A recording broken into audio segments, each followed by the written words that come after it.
పిండి వడియాలు ప్రిపేర్ చేయడం ఎంత ఈజీ అంటే చాలా సింపుల్ ప్రాసెస్లో వీటిని ప్రిపేర్ చేసుకోవచ్చు. ఒక్కసారి వీటిని ప్రిపేర్ చేసుకున్నామంటే సంవత్సరం అంతా కూడా ఈజీగా స్టోర్ చేసుకోవచ్చు. హ్యాపీగా టేస్టీగా తినేసేయచ్చు.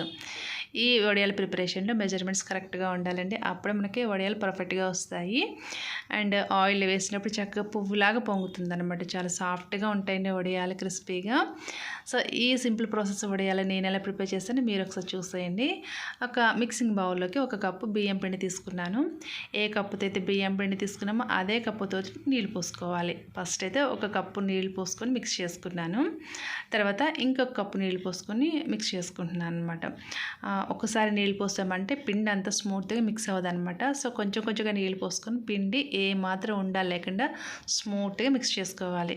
నాకు ఈ పిండి కలిసేసరికి దగ్గరగా 2.5 కప్పులు నీళ్ళు పట్టాయండి.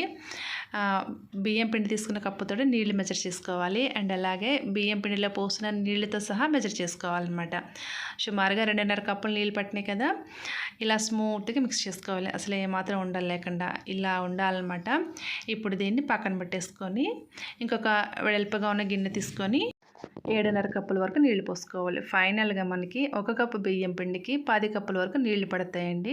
సో 2.5 కప్పులు నీళ్లు బియ్యం పిండిలో పోసి కలిపాం కాబట్టి మిగిలిన 7.5 కప్పుల నీళ్లు ఇలా మందంగా అండ్ వెడల్పుగా ఉన్న గిన్నెలో పోసుకొని స్టవ్ ఆన్ చేసి స్టవ్ మీద పెట్టి మరిగించుకోవాలి. నీళ్ళు ఇలా తెరలు కాగుతున్నప్పుడు ఇందులోకి చిటికెడు వాము అండ్ 1 స్పూన్ జీలకర్ర, కొన్ని నువ్వులు వేసుకుంటున్నాను. నువ్వులు వేసుకోవడం వల్ల ఫ్లేవర్ చాలా బాగుంటాయి. ఇలా ఇవన్నీ వేసిన తర్వాత ఇప్పుడు ఇందులోకి మనం కలిపి పెట్టుకున్న బియ్యం పిండి కూడా వేసుకోవాలి. అండ్ అలాగే సాల్ట్ కొంచెం తక్కువగా వేసుకోవాలండి. వడియాల్లో సరిపడా సాల్ట్ వేసామంటే ఫైనల్గా ఎండి మనం ఆయిల్లో ఫ్రై చేసిన తర్వాత కొంచెం సాల్ట్ ఎక్కువగా అనిపిస్తుంది అనమాట. సో మనం నార్మల్గా తినేదానికంటే కూడా కొంచెం తక్కువగా వేసుకోవాలన్నమాట. ఇలా పిండి వేసిన తర్వాత అడుగు నుంచి కలుపుకోవాలి. మంటని మీడియం ఫ్లేమ్లోకి అడ్జస్ట్ చేసుకొని అడుగు నుంచి కలుపుకోవాలండి, లేదంటే అడుగు పట్టేస్తుంది. కన్సిస్టెన్సీ ఫస్ట్ కొంచెం జారుగా అనిపిస్తుంది అనమాట, పోను థిక్గా అవుతుంది అనమాట. సో చూసుకుంటూ నిదానంగా స్టవ్ దగ్గర ఉండి కలుపుకోవాలండి. ఇలా థిక్గా కావాలన్నమాట కన్సిస్టెన్సీ, అప్పుడే మనకి పర్ఫెక్ట్గా వస్తాయి అనమాట. జారుగా ఉందంటే రావన్నమాట. సో ఇప్పుడు ఈ మొత్తం కన్సిస్టెన్సీ వచ్చిన తర్వాత స్టవ్ ఆఫ్ చేసుకొని కాటన్ క్లాత్ తీసుకోవాలన్నమాట. క్లాత్ తడిగా ఉండాలి. ఇలా కాటన్ క్లాత్ తీసుకొని మనకు నచ్చిన సైజులో వడియాలు ప్రిపేర్ చేసుకోవాలి. ఫస్టే మరీ చిన్నగా పెట్టామంటే ఎండిన తర్వాత ఇంకాస్త చిన్నగా అవుతాయి అన్నమాట. సో కొంచెం మీడియం సైజులో పెట్టుకున్నామంటే ఎండేసరికి కరెక్ట్గా సరిపోతాయి అనమాట. మధ్యలో ఇలా పిండిని కలుపుకుంటూ అన్నిటిని కూడా ప్రిపేర్ చేసుకోవాలి. చక్కగా ఒక రోజంతా ఇవి ఎండలో పెట్టామంటే ఎండిపోతాయండి. ఎండ బాగా ఉంటే తక్కువ టైంలో ఎండిపోతాయి అనమాట. ఇలా ప్రిపేర్ చేసుకుంటే చూడండి ఎలా ఎండిపోయినాయో, కరెక్ట్గా ఉన్నాయన్నమాట. మరీ పలుచగా లేవు, అలానే మరీ మందంగా లేవు. ఇప్పుడు క్లాత్ వెనక్కి తిప్పి లైట్గా నీళ్ళు ఇలా చల్లుకున్నామంటే మనకి వడియాలు ఈజీగా రిమూవ్ అవుతాయి అన్నమాట.